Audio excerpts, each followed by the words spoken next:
Previously, on the Explorers of Elsewhere. Stand aside, Carla. It's over and you know it. He has a new companion. Her name is Urixala. And so, it has come to this. I think I could almost forgive you for my life. But not that. Not my bear. And I can't forgive you for the forest and what you've been doing to it. Our track. When you've killed us, and you found yourself surrounded by death and demons, and then the sweet girl, what's she going to think when she wakes up and finds out what you've done? Sees what you've become. Nobody wants to be the king of ashes, Atrak. You're about to make her the queen of it. I was chosen by a Khan. I was blessed by a Khan, and nothing you can do will stop me. You will see Urixala's face turn into a sneer, and she vanishes. She rematerializes inside the crystal. No. Uh-oh. And in your mind you hear, Thank you, Atrak, for this gift. No, Mavania! Mavania's in there! and in a flash of light and a cacophonous crashing, the mana crystal explodes.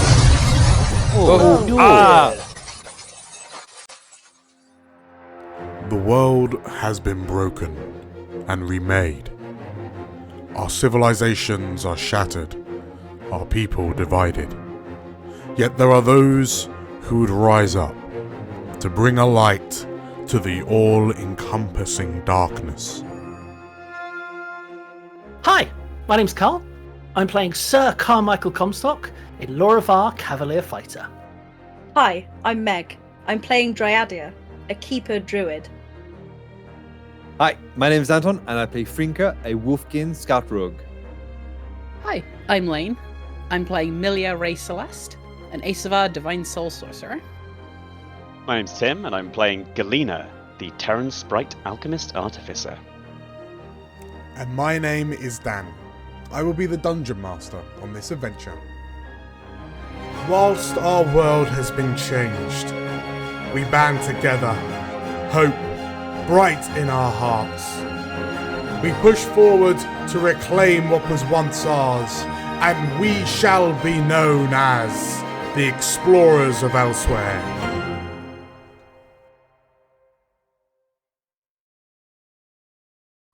The light of the sun bears down on you, and for some reason this far up it feels oppressive. The sound of wind howling past you rattles past your ears, and as you slowly begin to pick yourselves up, you realize you can see for miles around. Frinka, as you roll over onto your side and begin to pick yourself up, you can see, you peer over the edge of the worked stone floor and realize you're staring over the edge of a hundreds of feet tall precipice down the side of this crystal tower to the canopy of this crystal spine forest far below. Don't want to fall. As you, Milia, as you roll over and the world stops spinning and you pick yourself up, then you bring yourself up to a seated position, you find yourself on a chunk of floating mana crystal. And looking around, you can see that around this detonated spire are moats of floating crystal. And as you look around, you too can see in the distance a small, humble, fledgling new prospect.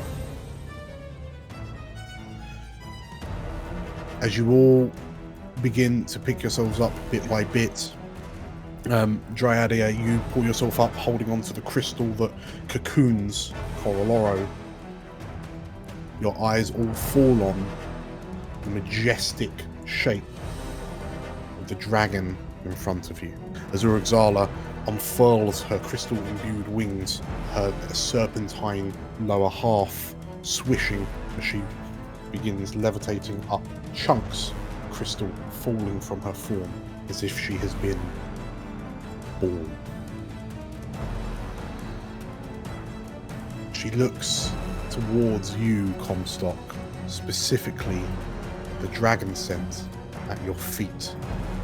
And as you pick yourself up delicately, you realize that Atrak is breathing softly with a huge shard of crystal impaling him through the torso. The dragon smiles. And now, our bargain is complete. Atrak Sindrith. One life for a life. Urugzala looks to you all, and she peers over past you, Comstock, to Milia. And Milia, in your mind, you hear, You were ever the faithful companion, Milia Saberlast. But it is time for me to spread my wings and find lands anew.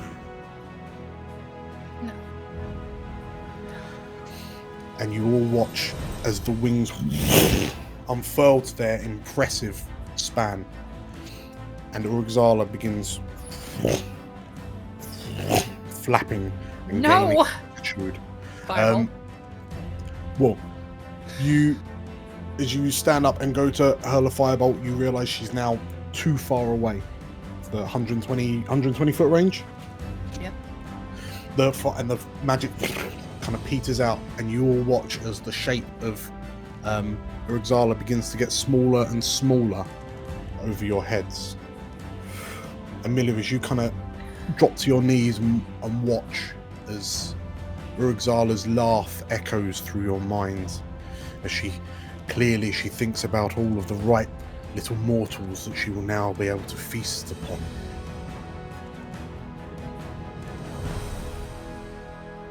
Your padlock begins to glow.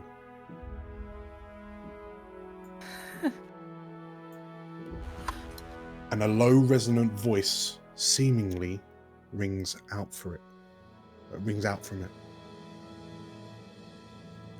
You were chosen for a reason. And as the padlock begins to glow brighter and brighter, specifically the lock, as Urugzala flies higher and higher, you all see as the motes of light blue, white light begin to materialize around Urugzala, and Urugzala looks side to side, confused, and with a blast of light, they form chains, which lock around the dragon. And as Urugzala screams in fury, the chains begin to pull her down.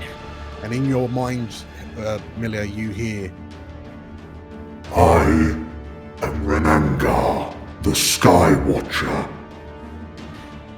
I chose you for this task. Now. and as Urugzala comes hurtling back down towards the tower, Finish it. you hear the god of the skies commands you. As you all watch as Urugzala is pulled back to the peak of this tower that you find yourself on, roll me initiative. Let's go. Oh, that's even worse. That's terrible. Yes. That's terrible. Not bad. What a noise! Oh, Wah, wah. dear, oh dear. Yeah, definitely, it made it hurt. It's A lot just more. you and me again, Galena, at Yeah. the bottom. What are you talking How do you about? I'm come down there so- with you. Oh yeah, you got Comstock as well. Welcome to the. Oh, so we shit. have. Yeah. Welcome to the kids' table. Okay. Club can't roll for shit. So, Urugzala screams as she is pulled down. She gets within sort of like 10, 20 feet of the tower, and then she like shakes off the chains, and she immediately begins to swoop back up to gain some height. But you notice as she attempts to leave, the chains like reform around her and pull her back down. And a booming voice rings across the sky. Your first mistake was to enter my domain. The skies are mine to command. Says this loud, deific voice. Urugzala snarls as she looks to you all, and I will not be contained. she shouts. She looks around, and like the crystals across her form glow. And she gestures to a number of the floating platforms, specifically one of the ones that you're on, Milia. And a foul necrotic energy explodes across it. And you get the feeling that to stay here for too long will sap your life energy. Nice. As this happens, Urugzala sort of like struggles against her bindings. Dryadia, you hear a voice alongside you. You are not alone. And with a cracking, the crystal cocoon containing Coroloro falls away. Yo. Ooh. And with a Coroloro begins to grow, and it extends to its full height. And it stands proud, and as it looks to you, Dryadia, in your mind you hear, "My faithful servant." And Coroloro looks to the sky, and in the clouds overhead, you notice what looks like a draconic face peering down on you, watching, as Renengar, the god of the skies, encloses this area to seal Urugzala in. And as Coroloro looks back to you, Dryadia, you have this surge of sentiment as you realise once again, divine and primal come together to fight Arcane. And as Coroloro lets out another noise, a wave of warmth bellows out of it, and you may all gain the benefits of a long rest. Yo, let's go. Yo, yes. I get all my spells back. I also say wonderful noise, Dan. Thank you. Mm. Coroloro's been How practicing many it for hours? ages. Yeah, I was going to say, how many hours practicing it in a row? In the mirror, that's a bit depressing. Frinka, Okay, so DM Dan, can I Yes. see him? see who? The dragon. You can see Urugzala, yes.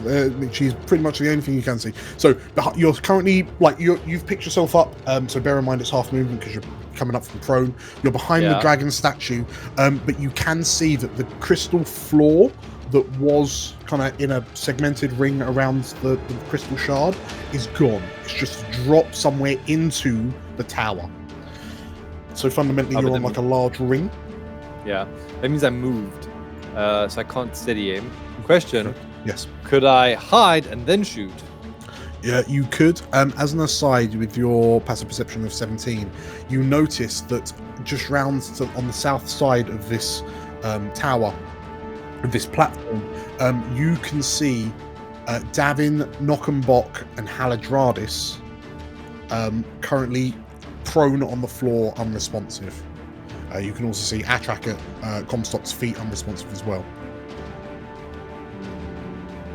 Yeah, a little bit too far for me. I think Frinka can hide behind the statue Sure. and do a sneaky shot at the dragon. Sure. Yeah, you probably have to step around a little bit, but yeah, go for it. Let's do that. Actions. So I'm gonna stealth first. Makes sense. Yeah. 19 versus passive. 19 is... Yeah. So, as you try to hide, Urugzala turns to look to you, and as you kind of lift the rifle up and aim it at the dragon in front of you, you, like Milia, you like look to see what's happening, like dazed and confused, and more light explodes from your lockpick and washes out in like an orbit, like a rings of a planet motion. And as this light blue kind of nebulous light infuses everyone, you all hear in your minds, Receive my blessing. and you will all notice in your character sheets you now have a passive ability called Renangar's Blessing. Oh. And every time you deal damage, you will now do an additional 2d6 radiant. Oh, cheers, Renangar. Dude. Nice. All praise Renangar, the god of ceilings. So, Frinka, go nuts. Okay, I shoot. Straight roll. Oop, oop. All right, 23 to hit. 23 is a hit. It's plus 2d6. No stealth because sad. Come on, 11 points. It's very sad. 11 points. Okay. So, as Frinka, as you fire Victor's rifle, the arcane shot flies towards Urugzala, and it's encased in this nebulous light as it strikes through Urugzala. She roars as she rocks back slightly. Anything else? That will be my turn. Okay. Milia. The mana crystal underneath your feet is glowing with a sickly yellow necrotic light. And you look around and you realise that you could jump to the inner platform. But in your mind, you hear another from across the way, and you all hear in your minds, "May the winds lift you." And Millie, as you stand up, you feel yourself almost feel slightly lighter than usual. Everyone's movement is doubled during this fight, and you may move across gaps with large, almost like low gravity bounding jumps. You have to land on solid ground, but you can now move relatively freely around these platforms. Okay then. Oh boy. And I'm going to come over and get the hell down. Okay. So as you sort of like, you almost like float off like moon landing, like moonwalk style, as you land back on the ground and everything kind of returns back to normal as like the lifting winds kind of almost guide you to your destination, and you land next to Davin and Knockenbach, and they're a bit, they seem to be bleeding out. Yep. So I'm going to quicken spell, bonus action, spare the dying on Knockenbach, because they're basically one Sure. person. Yeah, you can just do little finger and thumb between the two of them. And cure wounds. Davin. Okay. With an 7 health. additional 2d6. Oh. I just cast and deal 2d6 radiant damage to him.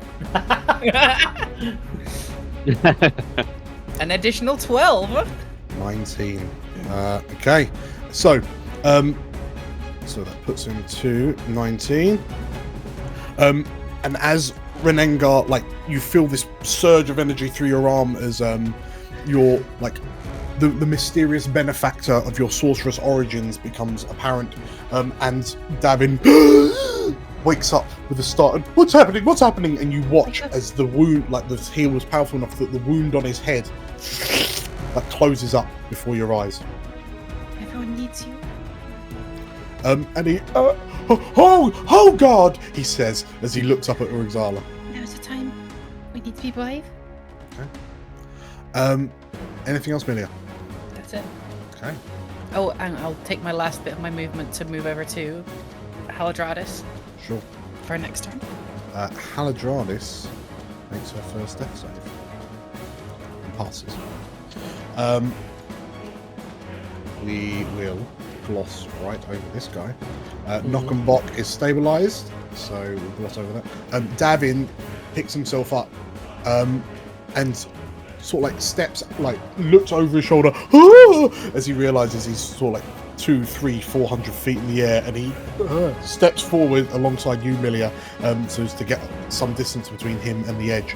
And he looks to you, and then he shouts out, "Comstock, what would you have me do?" Fight! He panics for a moment, and he looks to you, and when you strike, I will guide you, he shouts. And he readies an action. Thanks! He takes a step forward as he readies an action. Dryadia. Oh, hello, it's me. Okay. You so stand in the shadow of Coroloro as it like looms over you, its grace and resplendence, in stark contrast to the sheer chaos and rubble around you. for a moment, Dryadia is exalted. She has spent her life feeling disconnected from her people, from their faith, and she finally feels that connection. She finally feels that faith, that surge of just brilliance hit her. Mm-hmm. And she is speechless and couldn't do nothing but grin. But then the sort of moment brings her back, and she realizes that there's still a fight to be had. And she says, "Okay, we can do this." And I'm going to call lightning directly above Urixala. Okay. So Place that that template. is, oh, that is a big template. I didn't realize it was that big. So, Dradia, Okay. what does Oh, it look boy. like? What does it look like as you conjure this spell? So with Oh my god! it's Flipping hell. huge. With just a cry, I lift up my sort of staff directly into the air, Mhm. and I just channel all of that astounding amount of energy that's now standing directly behind me up through the staff and into the sky, and then the clouds just roll in one big solid grey mass, and you can hear the thunder and see the physical like crackles of electricity outlining the clouds. Okay, so she needs to make a DC 15 deck save. She rolls a 19. Boo. Roll for damage. Yeah, she still takes half, so that's okay. 10. So that's 5. Okay, so a lightning bolt flies down from the sky as your markings, your pearlescent markings illuminate. This bolt flies down from the storm cloud overhead, and Urixala like has to pivot and spin out the way, and the lightning kind of arcs just past her. She takes 5 damage. And 2d6 extra. And 2d6 extra, yes. Oh, yeah! As Renengar Yeah. imbues the lightning bolt with his radiant energy. Oh, well done. I forgot about that. 8. A further 8. And she doesn't half that. Cool. Anything else, Dradia? I'm gonna sort of shout out to whoever's listening. I wouldn't get too close to her if I were you. Yes, you will. You hear Dradia shout as this lightning bolt blasts a hole in a chunk of the base that the crystal was on. That's all I can do! Speaking of Comstock, what do Make you sure do? you just get out of the way, old man. Comstock listens to this and is like, God, you're wearing goddamn metal armor, Comstock, what the hell are you doing? And he sort of like rubs his boots and bends and flies through the air, shield Okay. out, Whee! sword flipped. Yeah, because bear in mind everyone's got double movement. Yep, so he's literally just it's Michael Jordaning his way through the air. Nice. as he basically tries to bring the sword, the fencer's sword, down into Uruxala's chest. Okay. For attack 1, 18. Is a hit. As he plunges the sword for plus 2d6. 2d6. Carl is making an absolute pig's ear of it. It's alright. Comstock doesn't know how to use computers. So 12 damage on attack 1. Okay, so there's a as you cut across, and yeah, like light blue motes glow off your fencer's blade. As I slide down, attack 2. 19. Yep. Nice. 2d6 for 15 damage. You slice again. You know I'm going to do it, babies. Action surge. Yes. Yes. Yeah. 25. Yeah. Yes. Plus. Let the hate flow through you, Comstock. Let the hate flow through you. Oh, that was a terrible roll. And the Doesn't hate fourth, for you, but not that strong. fourth and Oh, I final assumed you'd attack- forgotten to add the 2d6. No, that was just terrible. 21. No, we obviously know at this point that hits. Yeah. 2d6.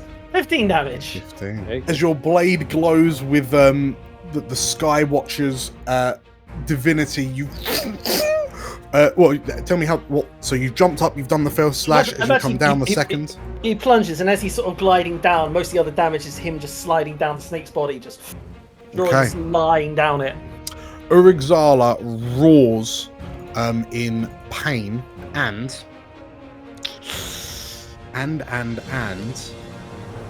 she will as you land, she will claw at you in response.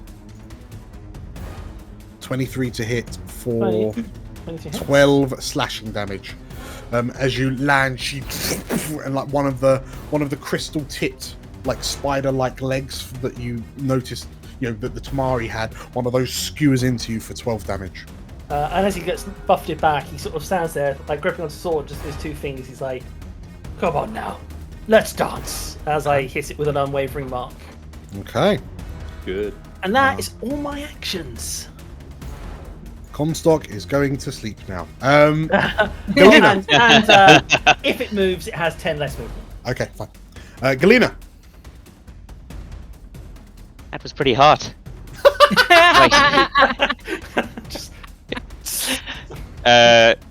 So I reach inside my little cape to grab for whatever I have left, and inexplicably I find the experimental elixir that I swear I already drank today, Sure. full once again of scintillating It's your stash. motes. So I'm gonna shrug and knock that back, I Yep. think. Yes. Experimental elixir. What have you got for me today? Ooh. Oh, an 80. Resistance to Marvelous. non-magical bludgeoning, piercing, and slashing for 10 minutes. I reckon she probably isn't magical. And Oh! okay, Oh. I'm pretty frickin' tough. Okay. Oh boy. So, Pretty good. for reference, yes. Keep an eye on your defiance. If you drop to 0 hit points with the next abbey, you drop to 1 HP instead. I was Keep about to that say the one. first one's very apropos with what the comment you just made. Yes, keep that one at the forefront of your mind. Okay, so as you drink that, and like your skin, I presume, hardens and toughens. Yeah, Your the durability crystal increases. from my hand kind of shoots up around the rest of my body like a little armor suit. Oh, bad. Anything else, Galena? Yeah. Just to get a little more spice on that, I'll have a chaser shot of my Absinthe. and then after that, an expeditious retreat as well. So I'm fast. You're jumping off. And then I'm power. gonna just stand behind a statue. Okay. Actually, slight change of plan. Behind a god. Sure. Sure. Sweet. Okay. In which case, on her turn, Urugzala roars as she rocks back as Comstock just kind of wails into her. With a... She moves to the side slightly. And... You think you can stand before a god? she shouts. And... her gullet expands. Oh boy. Oh. Oh, no! Oh boy. Oh, not And- Davin. A wave of yellow, energy ripples from her maw as she breathes in your direction. I need everyone in under that template. So Comstock, Atrak, Davin, Frinka, Milia, and Knockenbock to make me a con save. I would like to argue that I'm outside the template. Can I make that argument? You are in the template. I'm more than 12. 50% out. 14.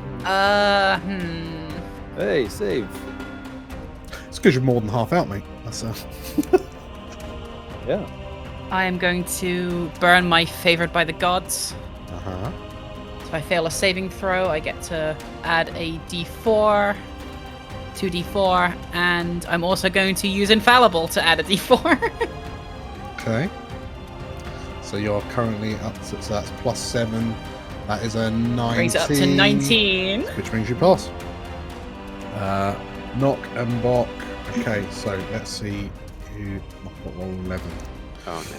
So, Oh no. Milia with her buffs passed. Comstock has not. Frinka has. Davin has.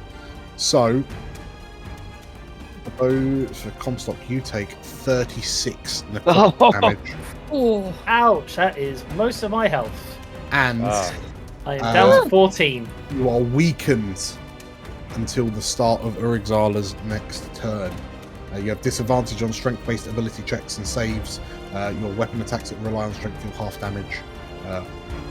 Yes, so that's so you do half damage until her next turn, and that will do all of that. Will do one failed death save on Knock and Bock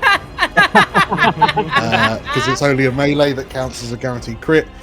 So they are now bleeding out again. Everyone else takes 18 necrotic damage, which drops Davin back to 1. I hit ask point. again, whose idea was it to bring the poor squishy civilians into the big boss fight? They're not civilians. They're military personnel. Pretty sure it was Haladradis' idea. I remember her saying something about it. Okay, so that's Urugzala's action. As a bonus action, Frinka, Yes. you hear insidious whispers in the back of your mind. Roll me a wisdom save. Oh. Oh no! Frinka, your mind is taken over as you become charmed by Urugzala's whispers until until initiative. So basically until Urugzala's next turn. So you can't really. Well, you now see Urugzala as a friend. She will. So she whispered. She's just done this. She's whispered into your mind, Frinka. That is the end of her turn. Coroloro will fly Oh. round. So it flies round and flies round Urugzala to stand to hover next to Davin and Haladradis. Frinka, what do? As you look up at this serpentine figure, you're like it's almost difficult to focus on her. Gosh, everyone stop fighting. We're all friends here. I'm gonna go save Davin. Fine. I believe Right, Anton's I can do- betraying us again. Yeah. It's the finale. It wouldn't be the finale if one of Anton's characters didn't betray us. Okay. So Frink is gonna go to dab in, Mm-hmm. and so I can bonus action, movement, action to stabilize. Okay. Davin's up. He's at one health. fine, yeah. It's Knock and Bock that are bleeding out. Wait, didn't he take damage? He did, Yeah. but he's on 1 hit point. He's on 1 health. Oh, okay. Can I change that to knock? Well, I can still move, I guess. Yeah. Yep, you got 60 feet. Yeah. Okay, I think that's good. 18. Knock and Bock. 60. Give me a Fucking medicine knock check. and Bock. Well, actually, no, the knock and Bock. It's good. Medicine. Like you feel unusually light on your feet, and as you kind of skid across the ground, Oh, yeah. you successfully manage to stabilize Knock and Bock. Wait, so I can move way more. Yeah, you've got 60-foot base movement now. Okay. Yeah, and I can bonus action dash. Mm. Alright, I'll move behind this statue.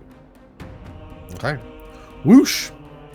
Okay, Frinka, as you do that at the end of your turn, Urugzala laughs, and you watch as she almost like folds in on herself and reappears next to Galena and Dryadia. And as the dragon materializes and looks down at you, Galena, You meddlesome pest! she says to you. Oh no. Oh, Galena, maybe you should have chosen the statue.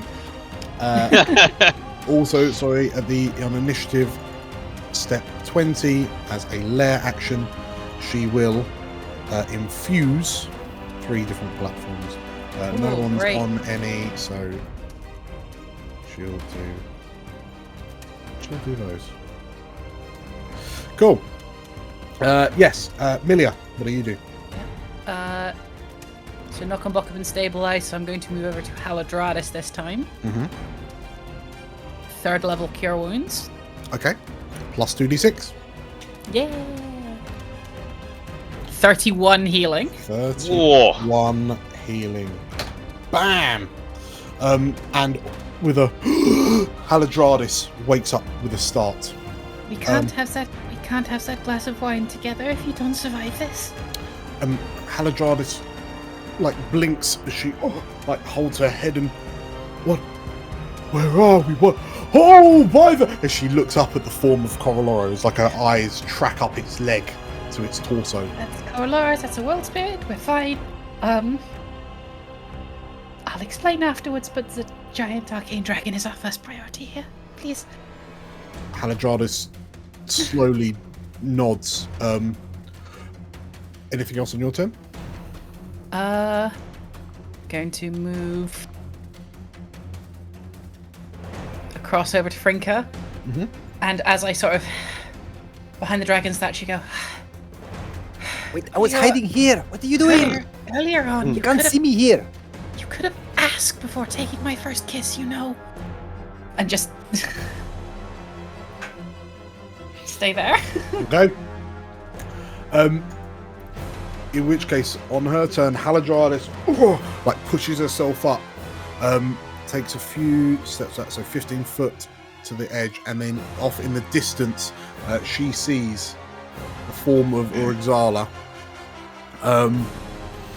and like she grimaces, and would you know it? She's tapped out of quite a lot of stuff. So she's actually just going to dash. She runs along the middle platform. She stops as she looks down at the prone form of Atrak. And Comstock, you notice her snarling, and then she turns to look to you. And she, like, glancing over at Urugzala, she shouts, "What's the plan?" Dragon make dragon dead, win, go home, drink. "I like that plan," she says, and she turns around, she kind of grips her staff tighter, and like she surrounds herself with magical runes as she prepares for her next turn. Knock and Bock and Davin. What was Davin saving up for, by the way? Because He- Davin was... Yeah, I think he was a bit awestruck by your flurry of blows, and he forgot to trigger his readied action. Yeah. I was supposed to say, what was that? Well, he runs forward and, "I'm really sorry, Comstock. That was just so impressive. I forgot to say anything. Right. I think and he looks around and Galena, Yeah? try stabbing her, he says. What? Oh well, David, you and I really gonna have to talk. You may make a so- free attack action. Great. I'll pull out my probably my biggest scalpel for this one, I think. The one that's a bit rusty around the edges, yeah? Give her Oh, extra absolutely. tetanus. All right. Oh god, how do I even do this? It's been a while. Right, here we are. Eh. Oh, Yo! 25. Oh, yeah, that works. Oh, So look, roll your damage David. plus 2d6. Davin was right. Huh. See, it's working! He shouts. Yeah. Okay, 10 damage. And Urizala roars as you like jabber in the side. Okay, and David's all like, woo! Over in the distance. You know what? Good point.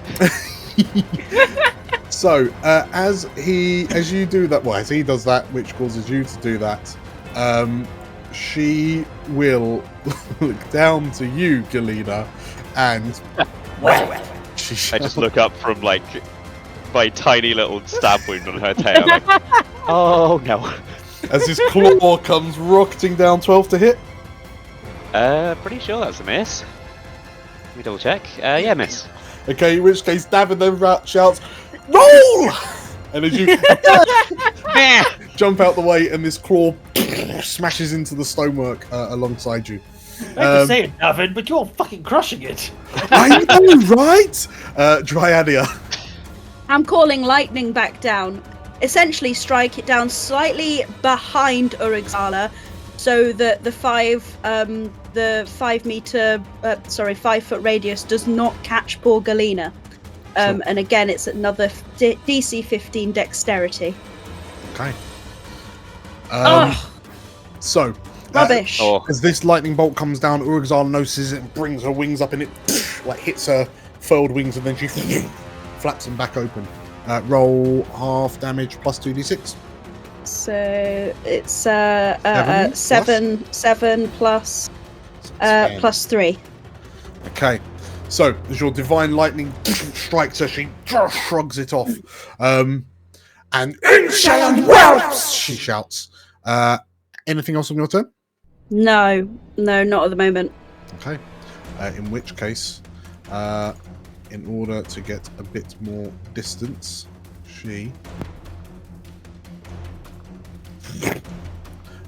teleports a bit further away. Away from the spire. Comstock. You asshole. Well, after what you did to her, of course she's making away. I cannot get to them, so... At the start of this turn, at the start of its next turn, that's when the effects wear off, isn't it? Yes. Excellent, so Comstock's just gonna sort of pound his chest. And... Heal. Do I get the 2d6 for this one? Sure. Hey, thank You've got you. a very loose precedent. Let's go.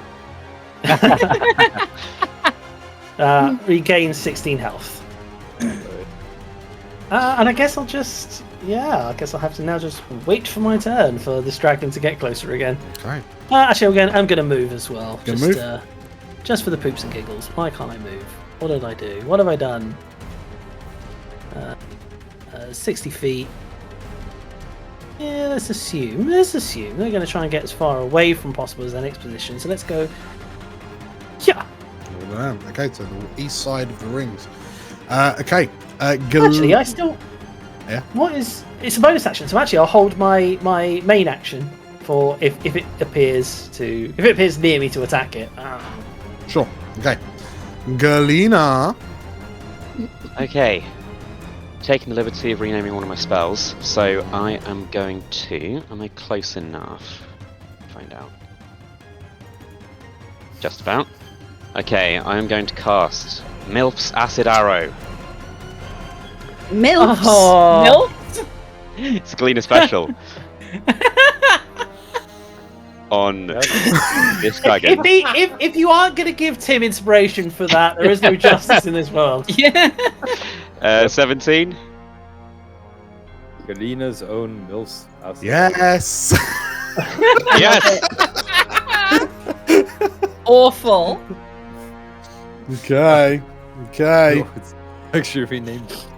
You've actually renamed it. Very good. Very good. Roll for damage. Yay! Look, I'm just trying to do a super serious final battle, and you're just pissing around. Whoosh! Okay, 20 acid damage. No, Sort of. 15 acid damage. And then 5 at the 16 end. acid damage initially. No, wait, yeah, 15 acid damage, and then in a minute, she'll take 5. And I don't know if that means she'll also get another 2d6 or not. From the burn. I don't know how this magic on works. her turn, so bear in mind she'll take 5 damage on her turn. Yeah. Okay. In which case, as you, what does it look like? What does your MILF's acid arrow look like? We don't have to keep saying this. No, it's in the chat now. It's in the chat, it's right in- there. See, it's it's done. right there. It's true. Well, it would usually be basically just a crossbow bolt that has the tip replaced with a vial of something unspeakable. Yeah. But I already used that, so the one I have now is just like a regular crossbow bolt that is inexplicably glowing a bright green. And it's And moaning. I'm like, okay. Just ping it Renengar at her. pauses for a moment. No, if I want to enchant this. Okay. You're in too deep now. Okay.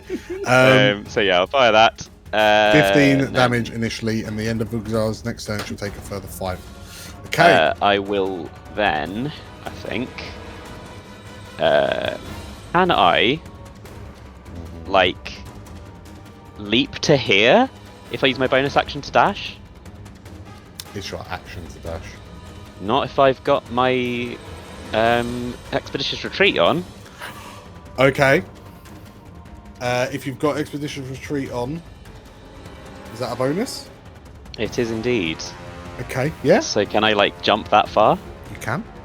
Sweet. All right. Whee. So Galina, as you make a running dash along, and as you leap, you feel these kind of winds like lift you up slightly and kind of guide you. And as you hurtle past the black serpentine form of Uruxala, you like skid a little bit as you land on the mana crystal, but you turn around and Uruxala looks to you and snarls as she like the acid kind of chews into her.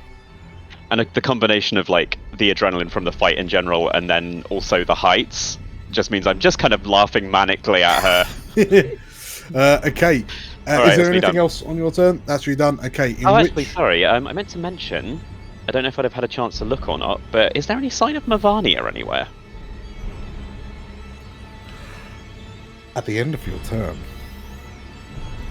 Uruxala roars in rage. Notice I'm being very quiet about this. Oh. She roars in rage and Uh-oh. Oh. Oh no, don't push Galina off the edge. Don't do Okay. that. Uruxala has... Oh, it's happened. Uruxala will now get double turns.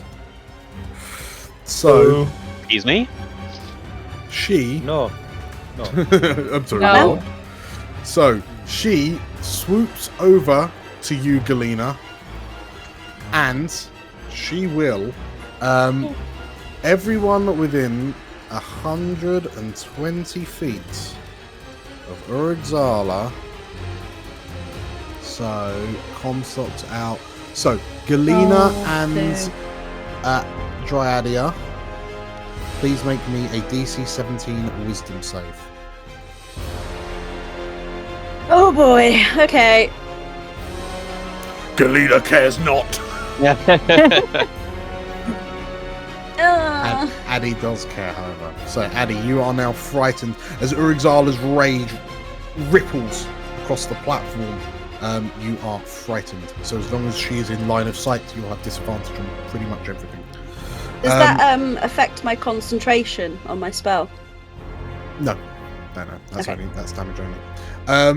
She then lays into you, Galena. So we'll do first Come bite, on! first claw, 22 to hit Oh, that's gonna hit. We might be for resistant. 9 damage. This is indeed. Am I resistant It or is not? not. She is a walking, talking, flying crystal bubble. Oh heck! All right. So 9 damage, 11 to hit for the second claw, Nope. 22 to hit on her bite, Sure does. 20 piercing and necrotic damage. Okay. Okay. I've got a lot of blood coming out of me. And she, so she still has 50 foot of movement. So she then, with a buffet of her wings, she begins flying back towards the platform. If you've got a reaction, you may opportunity attack. I'm gonna stab her again. Okay. I need to do a concentration save for my expeditious Expeditious. Oh, loving it. pass, I think. Oh, I need to do another one because she hit me twice. Pass again. Amazing. What a great day for Galena. No. Stabby, stabby. 21. 21 hits, yeah. Plus 2d6. I'm just going off on one. 17 damage, okay. Don't turn your back on me. So, at the end of her turn, it is Urugzala's turn again. She continues her swoop. This time, her eyes focused on Dryadia, and she will once again multi-attack, which allows her to use her frightful presence. So now everyone within 120. So that is comms. That's everyone now. Thought it would be. So everyone, roll me a wisdom save, please. Wisdom save? That's not what I'm good at. 12. Do I need to do it again? Nope. If I... No. You won't need to. No. So 12 for Comstock, 6 for Frinker, and that will turn off your charms. Frinker. I think that's more than obvious, and now frightened of her. Milia has rolled a 11. That's it. Okay. Haladradis paps herself. Davin, if Davin's the only one to pass, I swear. Come on, Davin. No. Aww. Okay. As she flies towards you, and the visage of this soaring dragon with motes of like shadowy necrotic mass coming off her, illuminated by the crystals. She goes for you, Dryadia. She swings with one claw for 11 to hit, which is a miss. Nope. She swings with her. She bites at you. Ow. 23 to hit for 13. Okay. Please make me a con save. Oh no. Not that. Dun, dun, dun, dun, dun. 7. And as she bites you, and you like roar out in pain, the clouds overhead, I believe, dissipate. Okay. Cool lightning is concentration. Yes. And as if to make a point, she then kind of grabs you with her second claw for 18 to hit. Yeah, that hits. Effectively picks you up and then drives you across the ground for 9 damage. Oh boy. So that is a total of 22 damage to you. Yikes. And she has moved 40 so far, so she will carry on moving.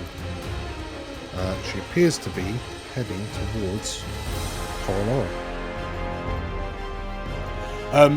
Coraloro, Do I get an opportunity of attack while she goes past? you do indeed. Go with the stick. Hit her. Do I have to roll that disadvantageously because of fright? You do. Yes. Absolutely. Okay. 15. That is a miss. So as you try to swing at her, she's already gone. Worth punt anyway. Go on, Tim. We're still on her turn, aren't we? Yes. So 5 damage. Yeah. Okay. That's all right. And the acid burns into her. As she goes, as her lair action, she will once again change some of the necrotic platforms. That one and that one. So Galena, the platform underneath your feet begins glowing with a dangerous looking glow. And Urgzala will finish off with a bonus action, the Guiding Whisper against Haladradis. And you watch as the Majani staggers, looks confused for a moment. Comstock, you see her turn to look towards Milia and Frinka with those magic runes around her. Coroloro floats in amongst you and 60 foot. So everyone within 60 foot of, which is Dryad here as well. So a pulse of energy emanates from Coroloro, and you may all remove your fear effects. Hey. God love world spirits. Did not even get back around to my turn before I could get rid of it. Frinka. Alright, no, it's Finka will steady aim Yes. and shoot the dragon. Okay, so you get advantage. Yes, no longer charm, no longer anything. Go attack. Come on, crit, baby. No crit, but still damage. Yes. So 20 to hit. And I get 5d6. Is that right? Yes. 3 from sneak, with Yeah. advantage, and 3 from the seeding god. Ceiling cat. Okay, so as you fire, and the shot is imbued with divine energy. That is 23 damage to Urgzala as it punches into her, into her flank, and rips out further down her tail. Hey! Don't scare me or charm me. I don't like it. She roars in pain as you shoot her. Anything else, Frinka? Number 10. Okay. She will bamf and and appear next to Milia and Frinka. Milia, you have an Urgzala in your face. What do you do? Things could have been different. You'd have stayed in that book. The 3rd level spiritual weapon. As you say that, you hear her shout, Things would have been different if you accepted my gifts. So, a 3rd level, so it's dealing 2d8. I'm Yaha. just gonna put it right here. Boop. There And you this go. time, it's not just a shield this time. It's a shield covered in chains. Okay. And I get a free attack with it. 23 to hit. 23. 14 force damage. And 4 radiant. 18. Okay. So as the shield flies out and the chains begin to wrap around Urgzala, she roars as they constrain her, and then she manages to push them away to free herself. How do you think you can stand before a god? With my own 2 feet. And Frinka gets guidance. Okay. Sweet. So Frinka gets guidance. So you are, let's say, empowered. Okay. Anything else? That's it. Okay.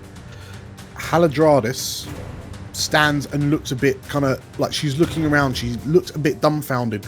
And it would seem that the whispers that Urgzala has planted in her mind is simply making her freeze to the spot. And Davin looks over to notice that she's looking down at Atrak, and her eyes are beginning to well up. Knockenbach. Davin shouts out, Frinka! Yes. She's distracted! Yes. You may make a Attack. free attack roll. that you What get, about it? it? you get sneak Instructions have to be very clear in the heat of battle. Like, instructions incorrect get people killed. Shoot! I was going to do that anyway. What are you talking about? You may make a free attack action, and Milia is adjacent to Urugzala. Hey, we Flashback get to the- Comstock's very unclear instructions to Frinker. Not but 2 sessions ago. Attack. No, my instructions were normal very roll. clear. Kill, but don't kill the ghost. 14. Please. In which case, as you you pull the trigger just as Urugzala breaks out of the Milia's spiritual chains, and the shot whizzes over her shoulder. And Davin can't really see what's happening, so he goes, "Well done!" He shouts. You've got guidance. You have got guidance. Probability checks, not attack rolls. That is correct. Yes, it's blessed. Cringe. Okay, Dryadia. Okay, seeing that Urugzala has got worryingly close to Coroloro, I am going to metamorphise into the avatar. Yeah. Yeah, Yeah. I'm Let's gonna. go, let's Hope go. you got it prepared. What is the avatar? Oh, It's like It was a 8 foot movie. tall, like blue person. Yeah. It's him, but exactly Or the same a voice. boy who can bend air. So what Frinker sees is Whoa. this sort I'm of just gonna like step in for a moment. Oh. What Frinker sees. Oh. Dryadia. As you transform, what does Frinker see? I guess what Frinker sees is a look of sort of anxiety and anger flash across Dryadia's eyes as she brings up her staff and slams it down to sort of start the transformation. And yeah, she transforms into a sort of smaller copy of Coroloro. Hey. Okay, and what do you do? First off, I'm going to use full double movement to essentially leap on to Urugzala and then use my multi-attack. Okay, that is To- you've got 80-foot movement at the moment. Punch her in the face. There we go. I'll take you to like there. And then I'm going to use my multi-attack. Okay. So I'm gonna wham her with my claws for 27. Yeah. No, it's a Critical. nat. I think that's a nat. crit. It's a nat. Let's go. Which means don't forget your 4d6. No, your 2d6 plus 12 Ah. radiant damage. 2d6. Oh right. Oh my gosh. Okay. So the damage is normal, isn't it? And then it's just 2d6 plus 12. So make sure you click critical hit when you do the damage. Oh yeah, I see. 32 slashing damage. And now do slash And R. then Slash R 2d6 plus 12. 2d6 plus 12. Okay. My Oh wait. Yeah. God. Oh my god. then- Oh my goodness, yeah. And then You just and did Put then out it's, on it. Another so 12. that's on the top of 2d, and then it's 12, so it's 24. So Holy that I can't do moly. math. There's so many numbers. 56. That's 56. just the first attack. Jesus. Yeah. That's just the first attack. So, as you all watch as Dryadia morphs into this creature, Meg, explain to me how this happens.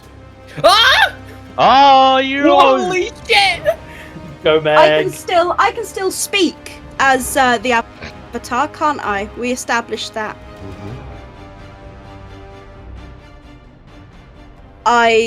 As I'm leaping over, I sort of draw myself up to my full height.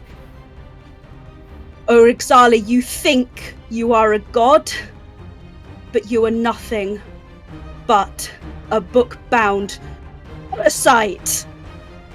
And then I go for her throat. Okay. Yeet. As you latch onto her back and begin like biting and tearing, and you sort of like she tries to swing at you, and the spider-like legs are trying to stab at you, and you grab one of the smaller legs in your jaws and rip it out, and a spew of blue and magenta blood spurts out as you clamber up to her front. You all watch as she begins to thrash and attempt to gain some height as she's mauled by Dryadia in her avatar form. And as she swoops further and further up into the sky, you and Dryadia, you're like tearing chunks out of her. As you say this, you plant your jaws into her throat, and with a crunch, pull your head back, and Urugzala's windpipe comes with it. Whoa. Let's go. And as she goes, like her roars echo all around you up until that point, at which point her voice is silenced and all you can hear is the thrashing and beating of her wings. And as she begins, like she lists backwards with you on her torso, and as she begins hurtling back towards the platform, she begins to sort of like peel apart bit by bit. The crystals begin to break and shatter, and the physical form begins to become almost wispy-like. And by the time she hits the center of the platform, she is nothing more than a blackened skeleton. 56 damage, eh? Like, Holy shit. appropriate that it goes on a crit. Perfect. A crit from. Amazing. And as you hurtle down with her, Dryadia, and you realize that you're going to hit this ground with almost, terminal velocity, you hear a final, and Corolaro leaps out and kind of effectively grabs you as winds buffet you and catch you and lower you softly to the ground. And as you land, and Corolaro kind of floats up to you and gives you a gentle head nuzzle,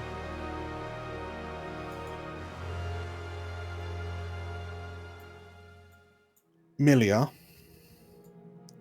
you notice that in amongst the rocks, in amongst the bones, a small life figure begins to move slightly. And someone that appears to be your doppelganger slowly picks herself up. She's translucent, like she's barely holding on. In this form, you almost imagine her to be the voice in the back of your head. As you all look at Urugzala's humanoid form, do you wish to bind her or destroy her? Destroy. Okay. In which case, she stands up, she looks to you, and her face is twisted and contorted with rage. And as she goes to step forward, you notice that it's almost like she's being tugged. Like there's a rope around her waist pulling her back, and she looks around confused. And as she tries to conjure a spell and launch it in your direction, her hand vanishes as she moves her arm forward.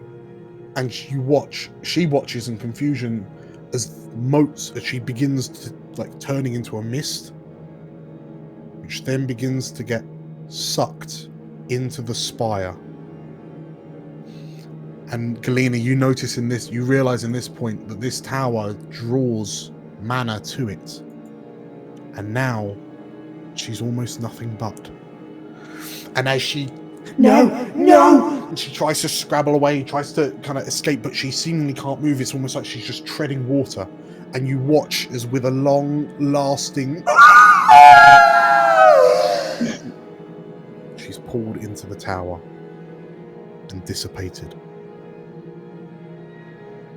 Reduced to nothing but raw mana.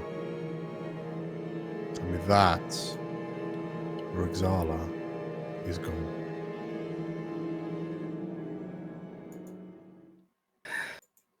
Well, bugger me.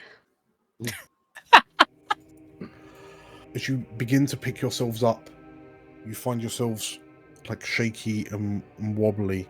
Coroloro is stood next to its smaller form that you know to be Dryadia, and it once again kind of nuzzles you and gives you a soft little.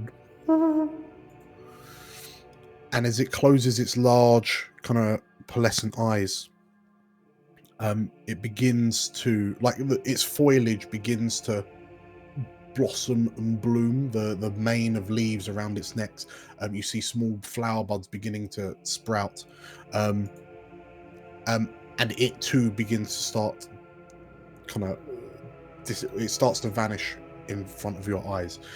Millie, you feel that divine presence overhead begin to dissipate. Thank you. Dradia, is there anything you say to Corolora before it goes? Thank you for everything. I will from now and forever be your faithful servant. Coroloro nods, like it bows a leg, like it's bowing to you, and it looks to all of you. And although it doesn't say anything, well, you can hear almost sounds like a purring emanating from it. And in your minds, you hear, "Thank you, mortals," and it disappears. It just deconstructs into leaves that blow away in the wind. As you begin to gather around, you see Haladradis stood over the prone form of Atrak. A large shard of crystal protruding from his stomach.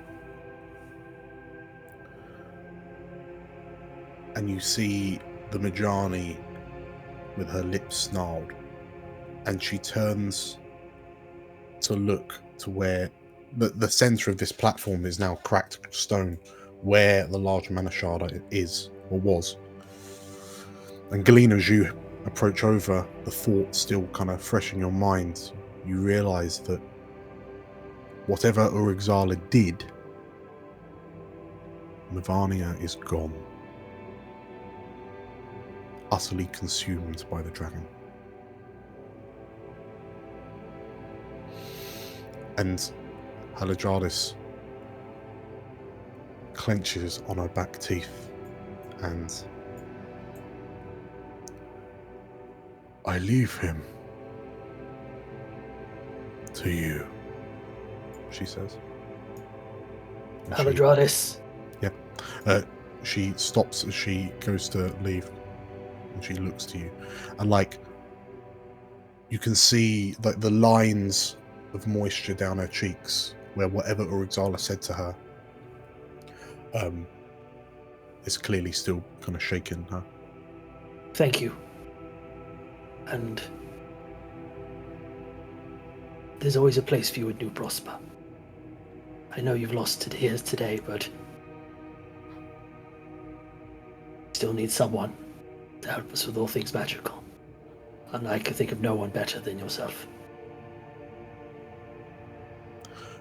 She looks, as you say this, she lowers her head. Perhaps one day that were true. But not today, Comstock. And she heads over to Knockenbock, who you know she's never really cared for in the past, and she kneels down to check on the two goblins who just passed out. Davin kind of gives you all a nod and heads over to join her. And you find yourselves arrayed in a circle around Atrak. And as you look down on him, and Frinka asks this, you hear a soft groan. And his eyes weakly flutter open. Dryadia, what is your decision? Okay, yeah. Going to eat him? No, I'm going to drop the avatar of Coroloro form. Mhm. And I hold his gaze for just a moment. And then I cast Wither and Bloom around him. So with Wither and Bloom, I sort of bend down to touch the ground. And these magical vines spread up around him. Not necessarily touching. And I say, I am going to give you a choice that you did not give to me. I have tried to be a vengeful person, but I don't think it's within my nature. I don't think it is within Coroloro's nature to be vengeful. But I will give you a choice. These vines, they can save you, or they can put you to rest. Maybe then you might find peace with Mivania. But it is your choice. As the vines wrap around him, for the first time since you met him, Dryadia, like you have distant memories of meeting this dragon scent for the first time in the wilderness on the way to a temple of Hydrea. And for the first time, this dragon scent seems scared, unsure, lost, defeated.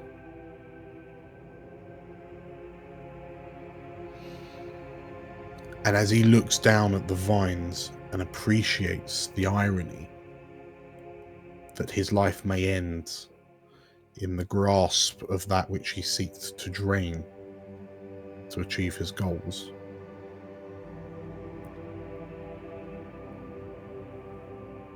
I'm a wayward soul. I can no longer feel her presence. There's nothing left for me here. he says quietly. Leave me here. I will not ask for forgiveness. That would betray everything I stood for. But I know that I have lost, and you have won. Whatever happens now when you leave this place, whether or not you believe it or not, know that I did this for what I believe to be the right reasons. The same forces will that you all had to stand against me. And you watch as the vines begin to wrap around him until eventually there is an ever so subtle crack, and Atrak is no more. So it's over? Yes. It's over. What a bastard. As you move away from the root-like cocoon that Atrak is contained within, Atrak's body is contained within, Haladradis kind of nods to you. As you approach her, she's roused the two goblins, and she's looking over the edge, down the hundreds of feet drop, and Well, it's a good thing I'm here, she says. And as she moves forward, and she just takes a step off the edge of the spire, and you see Devin. Oh no! And as she does, she casts a spell and casts Featherfall on you all. Are you going to be king, Lena? You know what? I think I am. in case you'd like to. Would you like to Well, take you know my what? hand? Just to be safe. Yeah. Yes, I think that's probably appropriate. I think that's appropriate. Yes, you should. Most definitely. And he picks her up into a hug. Yeah. Just go in and kiss you guys for your backflips off the, off the platform. Okay. Aided by Haladradis's magic, your height is such that you can all but glide back towards New Prosper. So I that hope Victor's making his way back. So that when your feet touch the ground, you're pretty much on the other side of the forest to the north of the town. As you pass through the forests towards New Prosper, there's that feeling, like that feeling of that weight on your shoulders that you've been carrying for so long. You realize that it's beginning to lift. As you turn and look, and the spire is clear to see, even through the canopy of the forest as you tread through it. But you find yourself feeling lighter, more at ease. And you realize, we've done it. We've won. And as you hear the hustle and bustle of people in New Prosper who seemingly don't really know what's going on, you hear one lumberjack go, "Here, what's that massive crystal tower over there?" As he sees you kind of all heading in, and as you make it back to New Prosper, you're struck by the sheer normality of everything. And everyone's almost just kind of going about their day. You hear one person saying, "Oh, there was a weird storm over that tower. I don't know what was happening. I heard some loud roaring beast. That was a bit weird." I mean, I don't know why we're surprised these people survived nearly the apocalypse. Like, this stuff is quite normal to the internet these days. That was a year ago.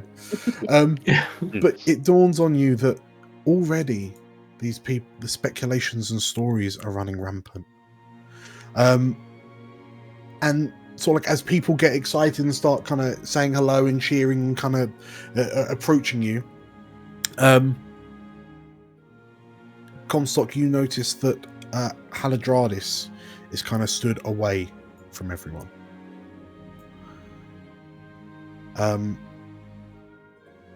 Like she's distancing herself.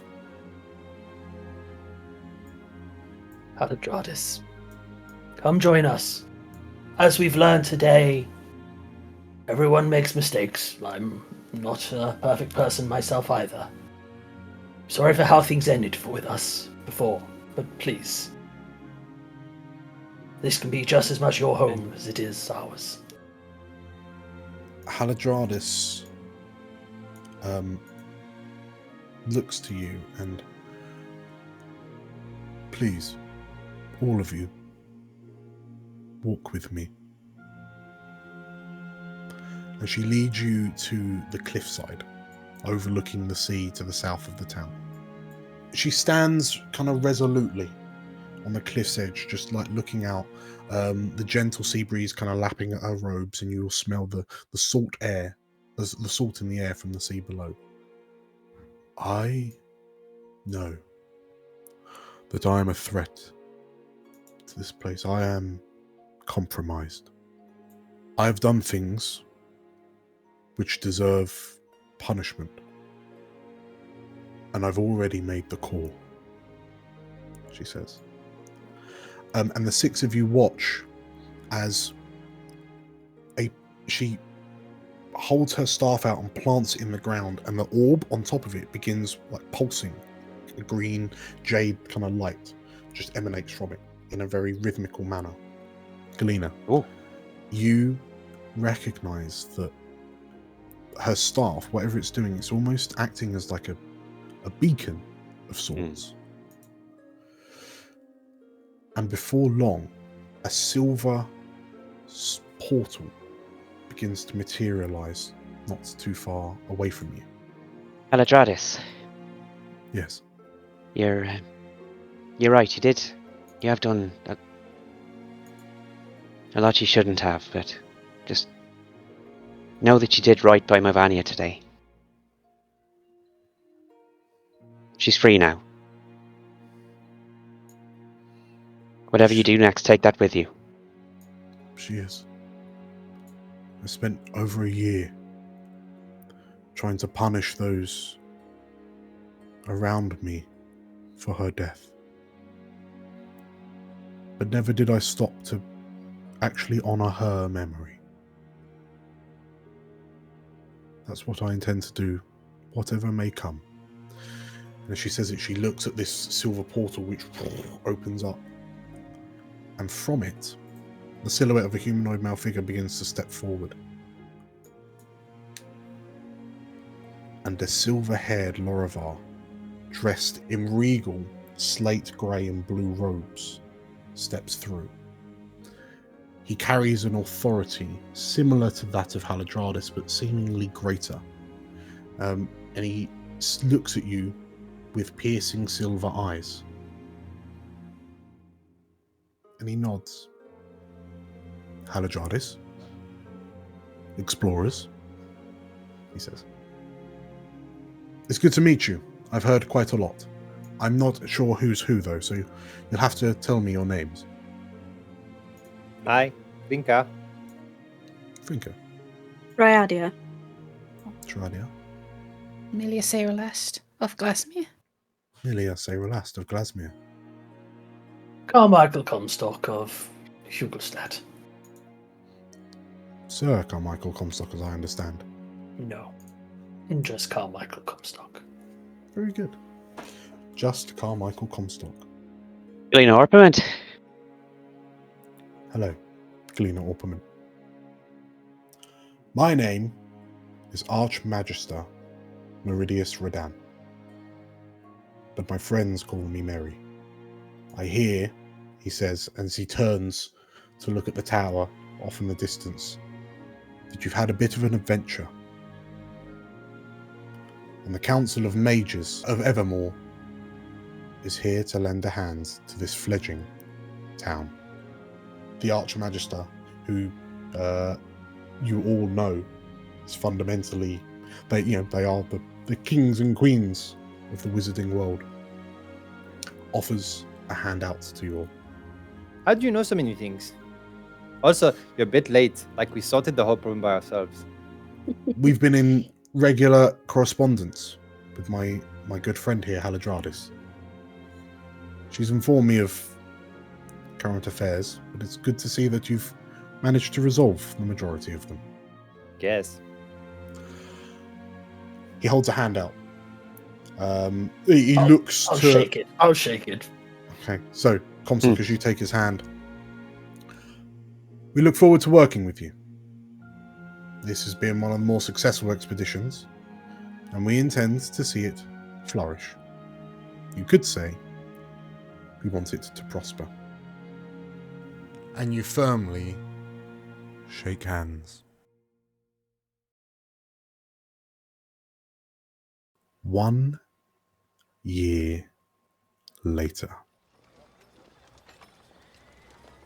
The sound of hustle and bustle rings through your ears.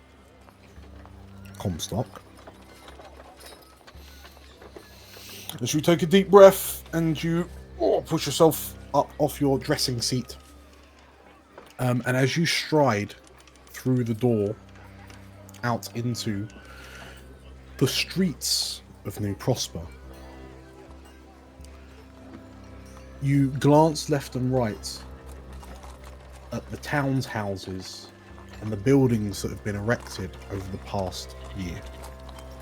What was once tents and hastily put together shacks are now stone-lined buildings.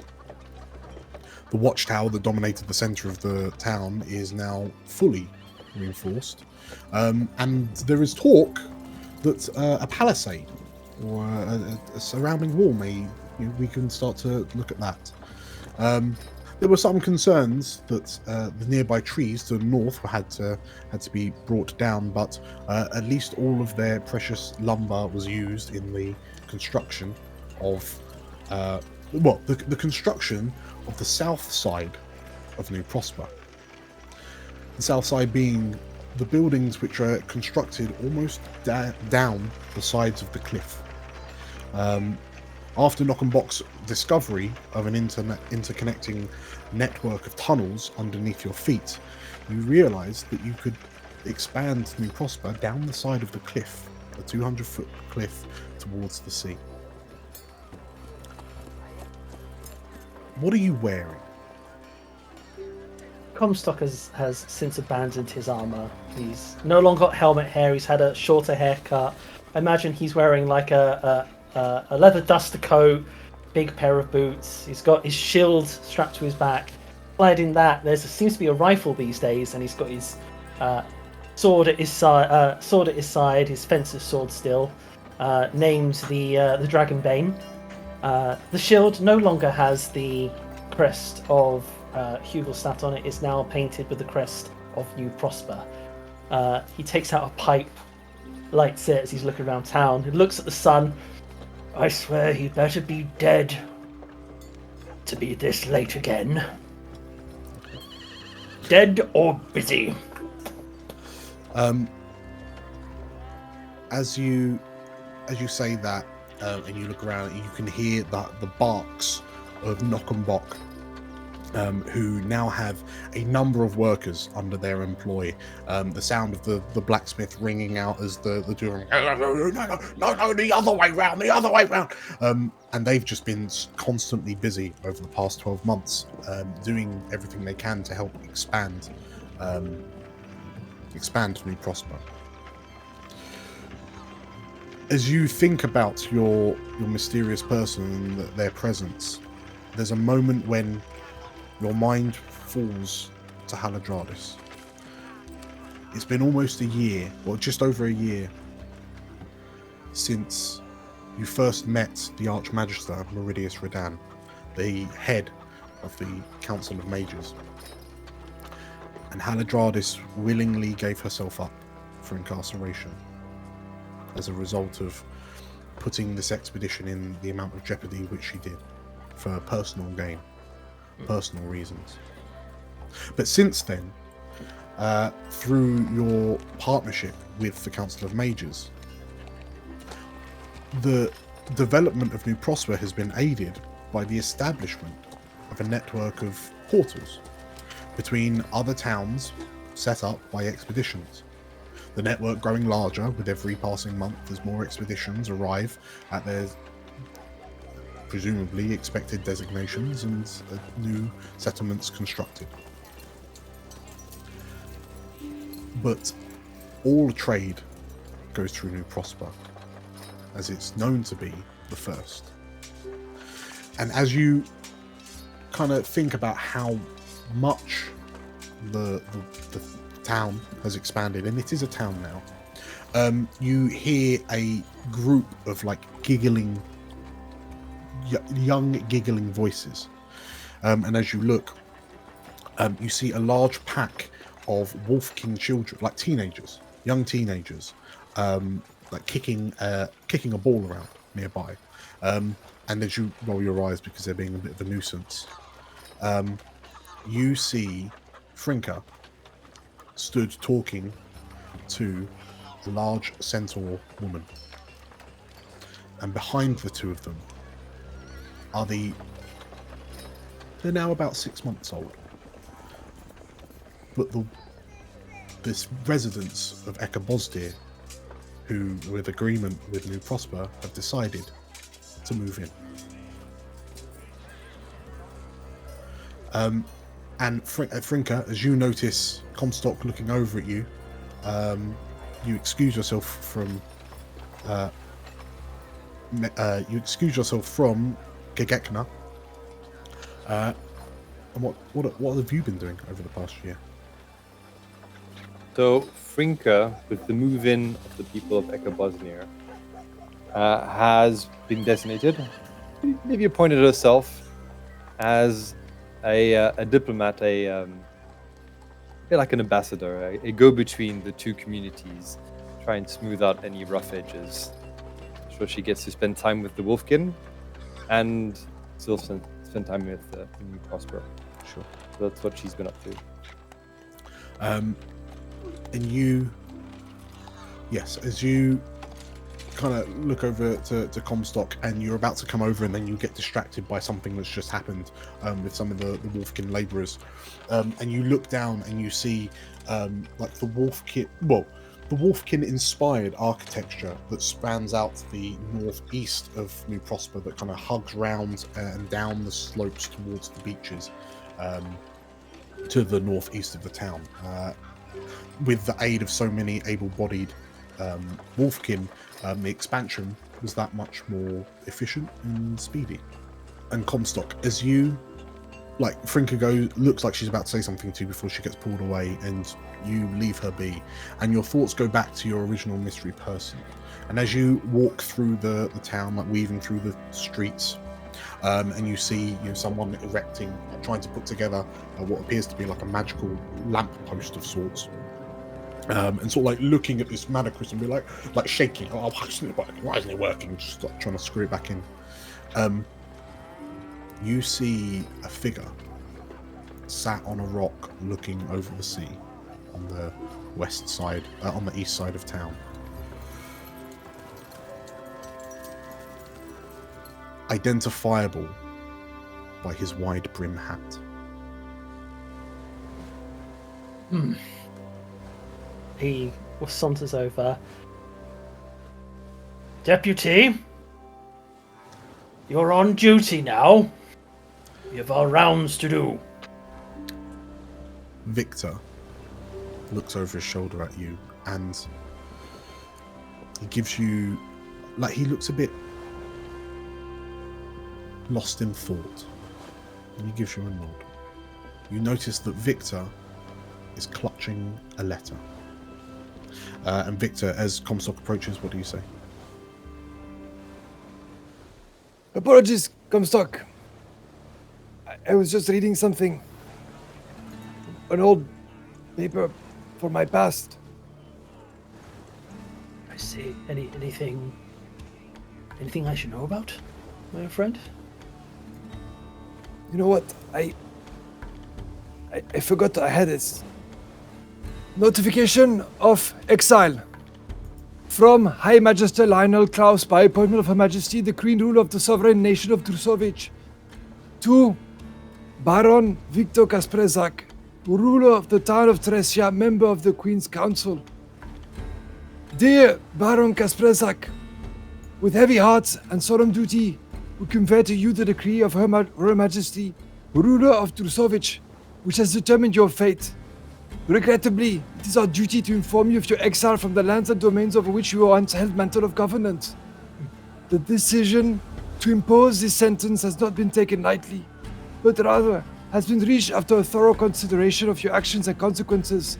The Sovereign Council of Advisors, in their wisdom, has assessed that you are to be found guilty of the death of your wife, Helena, during a hunting accident in the vicinity of Tresia.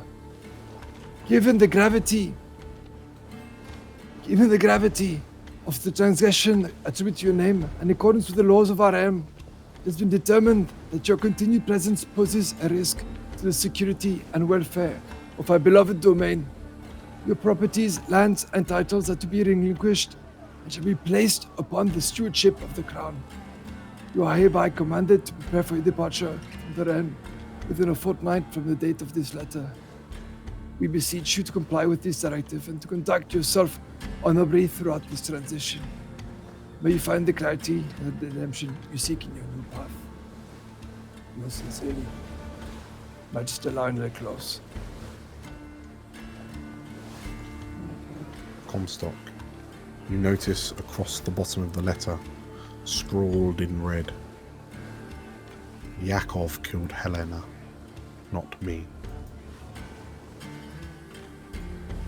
And Victor looks up to you with sorrowful eyes. You know, I'm very familiar that pieces of paper can have a lot of meaning. I once clutched one very tightly, believing it made me a knight. It didn't. just made me believe I was more important than I was. This, to me, looks like, I assume the first emergence of Yakov was that hunting accident. Probably so, yes. But remember, he is dead. He can't hurt anyone anymore. And... tragic, yes, your past is awful. I didn't realize that you held such power. Baron. Surprising, but look, At some look, point, yes. look behind us. Look at this town. Do you know why they call it one of the safest towns of the new colonies? Because of you. It's you and me. I may be the law in this town, but I can't do it without my deputy. You're a good man, Comstock. Remember that. You remind me every day, my friend. You've been almost forgiven in the eyes of these people. Keep working hard. You have a nice house. Friends. You want for nothing. Baron? No. Comstock, it's not the present that haunts me, it's the past. What do you want to do, my friend? I want us to go burn this paper. Let's go find a fire. Wait, better idea, let's smoke it. Well, well, as Victor suggests you burn it, his words about the past linger in your mind, Comstock, and you think back to adventures you had 1 year ago, and the faces that you spent so much time with that are no longer around. Milia, what have you been doing for the past year?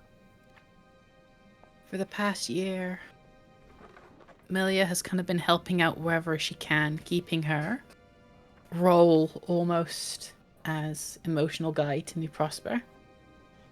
But on this day, as all this happens and Comstock is going to go and get ready to smoke a notification of exile, she is packing her bags, ready to leave.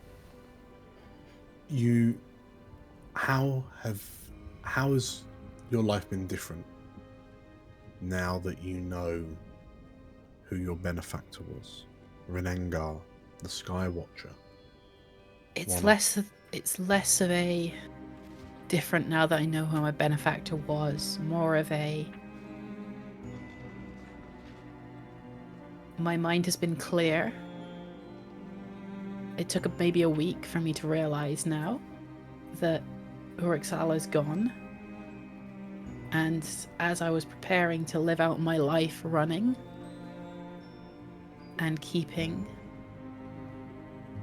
this book away from everything, it took about a week to realize that my life isn't over now and I have things I can do. And it brought a freedom that I didn't know what to do with. And people would have noticed it for the year. Milia was helping to set up, practically becoming probably the foremost locksmith in the new town, setting up everything she can. But there was always that restless look on her face.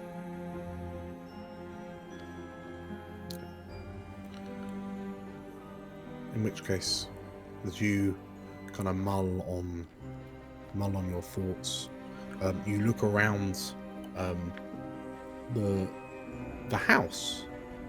This is now yours, no longer a tent, and you see that all of your personal possessions are packed away. Today will be the day.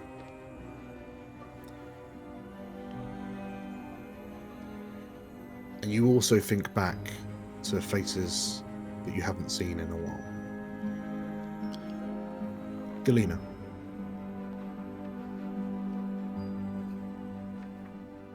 in the immediate aftermath of your return to New Prosper, I can only assume that you got quite cozy with the Archmagister of the Council of Mages.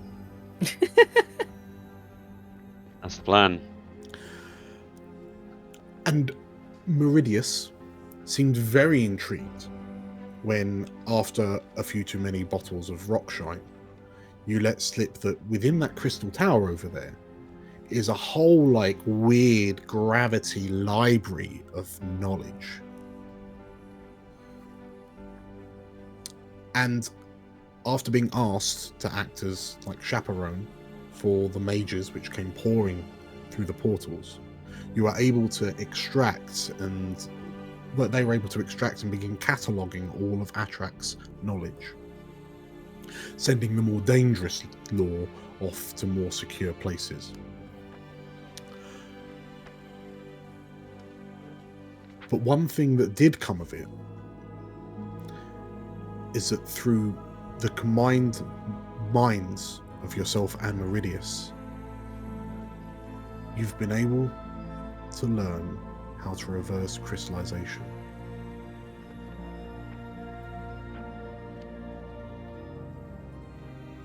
So what have you been doing for the past year? So, on a day just a little under a year ago, I think Comstock would have turned up to an agreed time and an agreed place for a few drinks and found no one there, and just a note saying, "I'm sorry, I have to go." And probably no one will have heard anything for a long time from Galena, probably keeping in contact with Meridius, I expect. But as Victor and Comstock are kind of staring out over the sea, Comstock, you feel a small hand, now finally flesh again, rest on your arm. Bashin. He wears trousers these days. Amazing, what an upgrade. Let's see. Comstock? Victor? Oh. There's someone I'd like you to meet. And you turn to see a slightly battered, dirty-looking Galena, accompanied by a gangly, slightly taller than Galena herself, bright teenager. You Been must there. be... Hoping for you to meet her for quite some time. Victor, quickly, run to my house. There's a box on the side. Can you grab it for me, quickly? Yes. Hello again, I'm Victor. Good to meet you. I have to run. You'll see plenty of him, don't worry. Galena, He's the one I told you not to trust. he's been a very good man this past year. He's my deputy. He's part of the law here. Yes, we've got a lot of catching up to do. We do indeed. I'm so happy to see you. It sounds daft, but every day at the end of my rounds, I'd always go to the road to see if you were to be walking down it. One day I got the legends the day you come back. I'm sorry I didn't write. I thought I, might get hanged or something. So, well. I understood. Agat was always the most important thing to you. Your mother always spoke so highly of you, Agat. The Terran sprite just kind of looks up to her mother and then smiles and... Well, we've always looked up to her. We knew she was lost, but we never gave up faith that she'd come back and find us. And you should say that I'm taller than her, and I look up to her too.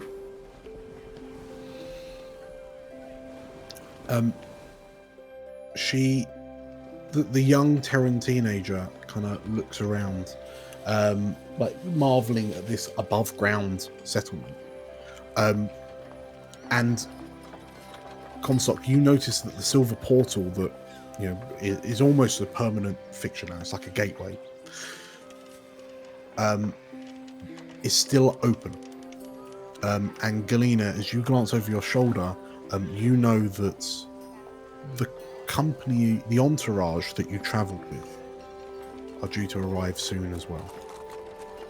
And Comstock, you watch as the gateway flares to life, and sounds a very familiar sound of armoured boots emerge from the gateway. And you see a group of maybe a dozen or so armoured knights emerge from the gateway, led by a Laravar woman with long brown hair tied in a ponytail over her shoulder. A face that you haven't seen in 2 years. And as Carla steps forward at the head of this squad of armoured figures, you notice that they're all wearing a tabard. A white tabard with a green triangle. And Galena, you look back at Carla, and you were thankful that you managed to find her wandering the woods as you went to investigate the tower with Meridius. And through your knowledge of being able to decrystallize your hand, you are also able to backtrack the advanced crystallization from her eyes. And through the more powerful clerics in other cities around the network, she's even been able to regain her sight. The whole reason why she allowed Atrak to begin crystallization on her in the first place. And Comstock, you find yourself looking at one of your guiding idols for so many years, formative years of your life. And she looks to you. Her eyes look slightly tired. You can see the wrinkles around them. Her hair is tinged with a little bit of grey. But she nods as the Knights of the Hill part around her, and they approach you, and one of them says, "We've been assigned to this town. Is there anything we can do?" The young Laravar boy says. Most of the security things I have well in order, but if you could make a few rounds, help the people out, that would be appreciated. If you wish to look as well, the original Knight of the Hill armor is on display in the town hall. And the initiates look to each other excitedly, and they kind of, and some of them kind of rush off to go have a look at the original Hugel-Statian armor. Meaning a lot of things right now. Carla looks to you. Don't get too big for your boots. Carla looks to you and smiles before, like, silently nodding and then moving off to join her new knights. And as she walks away, you see the shield on her back, safely stowed for travel. Oh, goddamn time. As this all happens, Agate, like, her voice rings out, and "Who's that?" she says. And you turn to look at the statue erected in the centre of the town that Galena's daughter has noticed. Dribble's riding bear, Dribble's riding horse, Dribble's riding horse. And you look at the large wooden statue of a young female keeper. One hand on the shoulder of a bear, and the other hand on the back of a horse. Oh, incredible.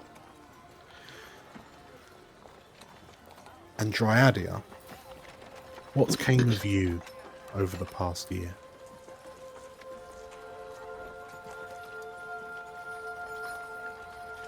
So, Dryadia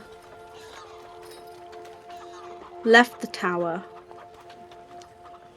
could go no further than the tree line that circumferences the forest.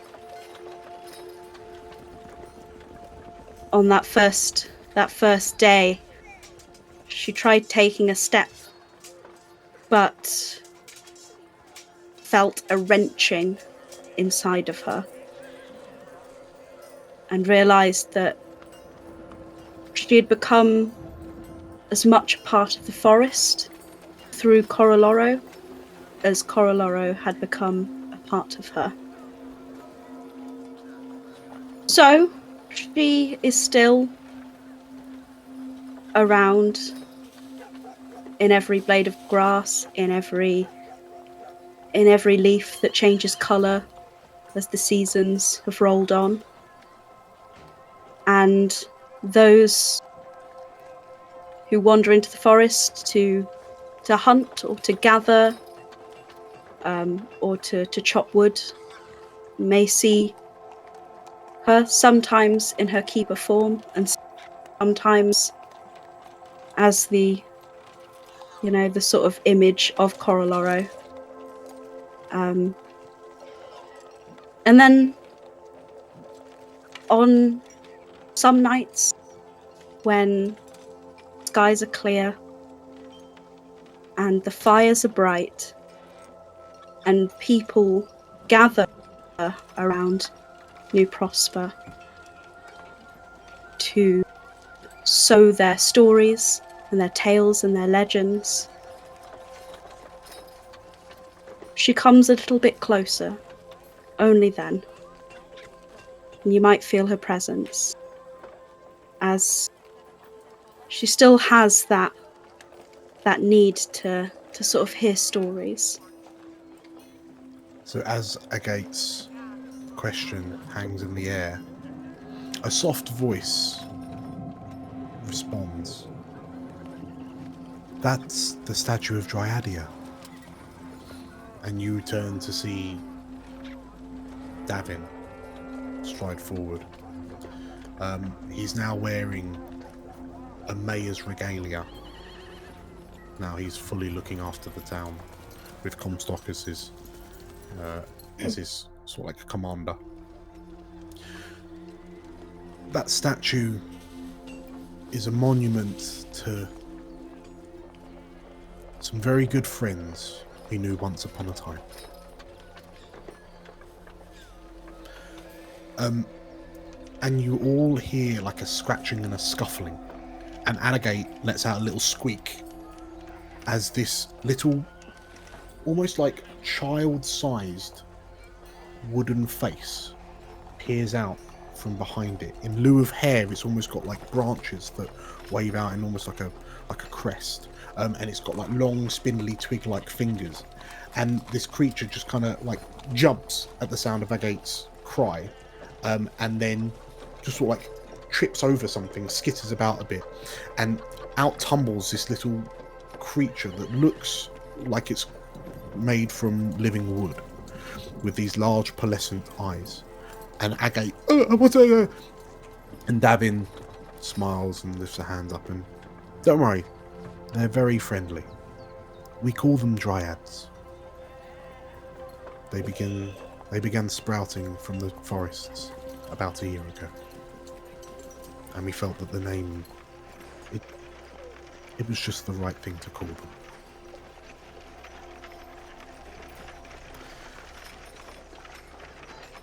And as you gather together, Milia, you leave your house and see a number of familiar faces gathered in the town square, near the statue of Dryadia, Horse, and Mr. Dribbles. You had to do it, didn't you? Had to.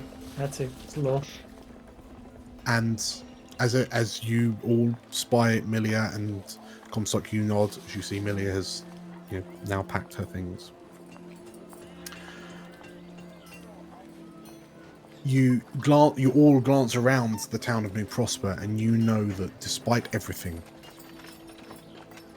you succeeded. You are able to achieve what you set out to achieve.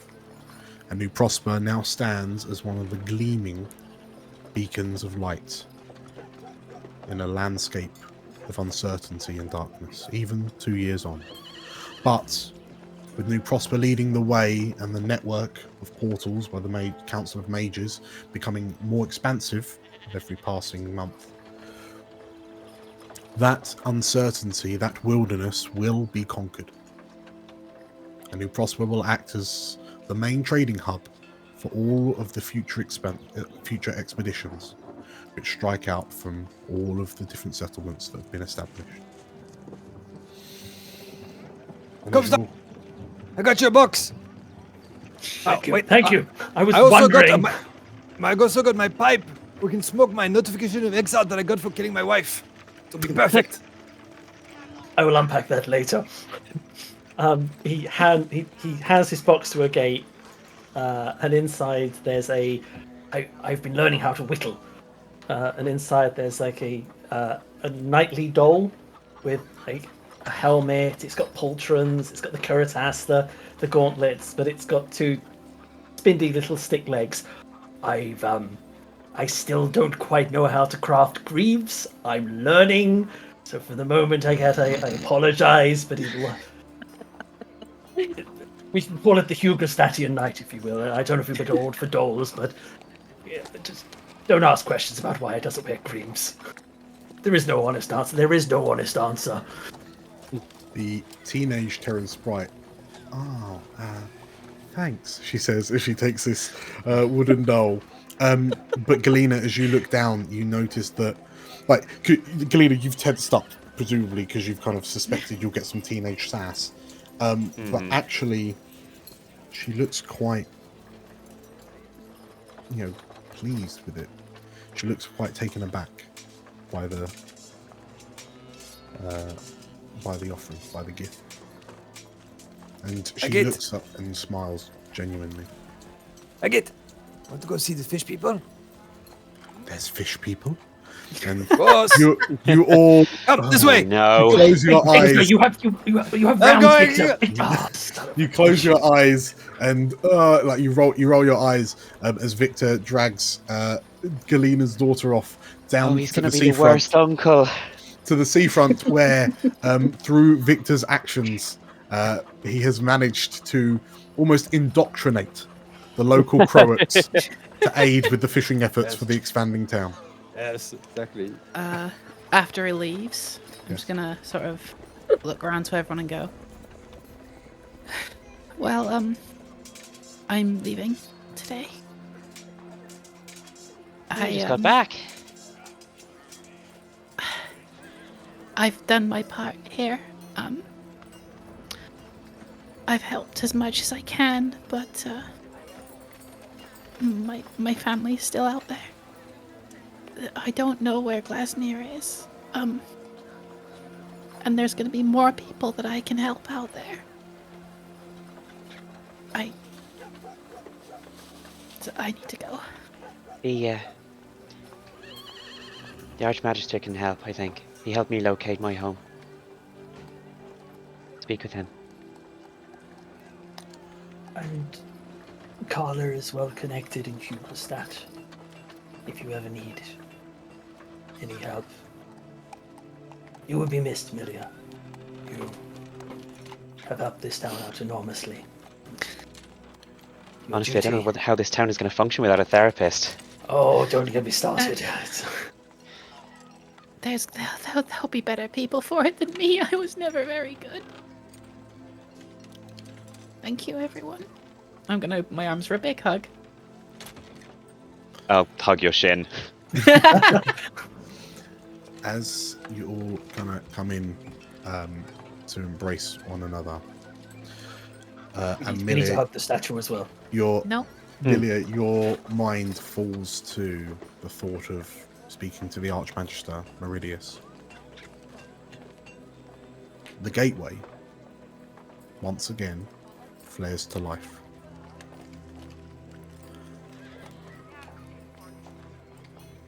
and Meridius bursts through in a somewhat of a panic. There's concern etched upon his face, and he looks at you all and, Comstock, Frinker, Galena, Milia.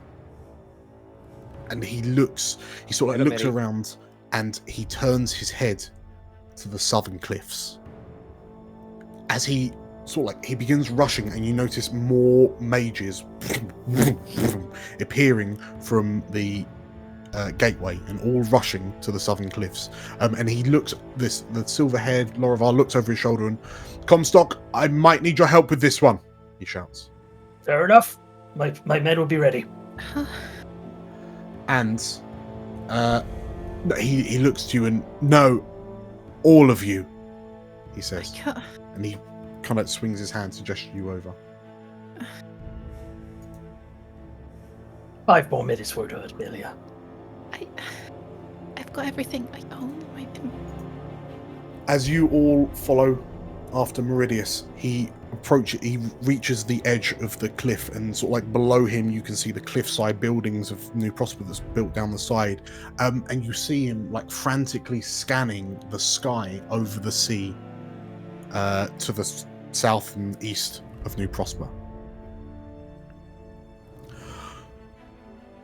At first I thought it was just strange, but this is positively bewildering. I didn't think it would actually happen. Galena, have you got any of those arcane contraptions of yours? I open up my robe and there's so many arcane contraptions. What do you need? He reaches into your bag and he grabs the device that you use. That it's effectively an arcane compass that monitors the flow of mana in a given area, and you can use it to detect ley lines and the like. And you notice that this compass is spinning wildly. And as you look out to sea, you notice that the clouds are beginning to coalesce and swirl like a whirlpool. And the sky almost seemingly starts to turn purple.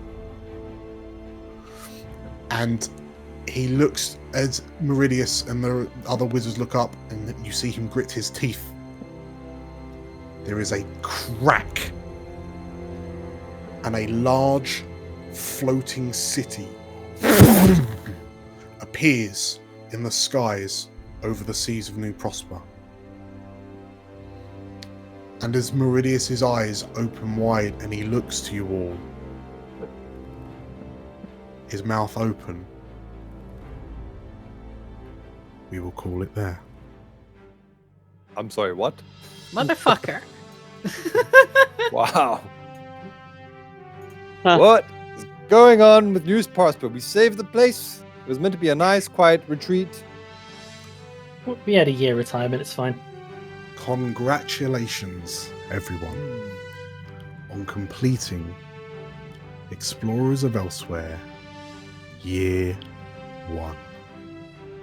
We made it! We did it! We only lost that. My mic isn't picking it up unless I talk, but...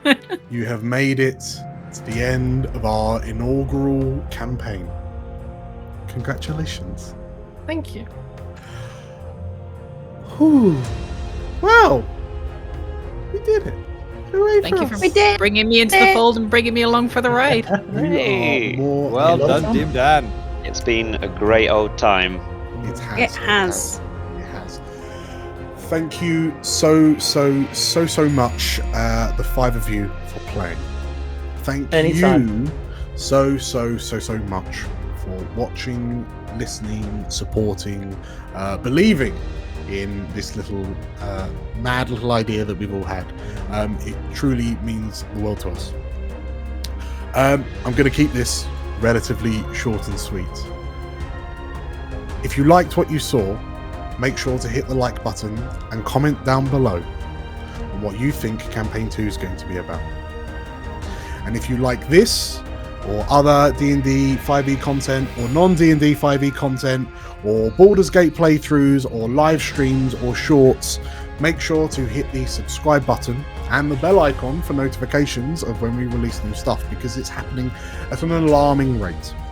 And shockingly alarming. Shockingly alarming rate. And with all that said, one final thank you to all of you. And we will see you in the next campaign, and the one after that, and the one after that, And maybe one after that. and maybe one after that. Maybe. Till the world's ending. Thank you, everyone. Love you all. Take care. Thank you. Stay safe. Thank you. Thank you, Thanks, Nimdan. man. See you later. Bye bye. Bye.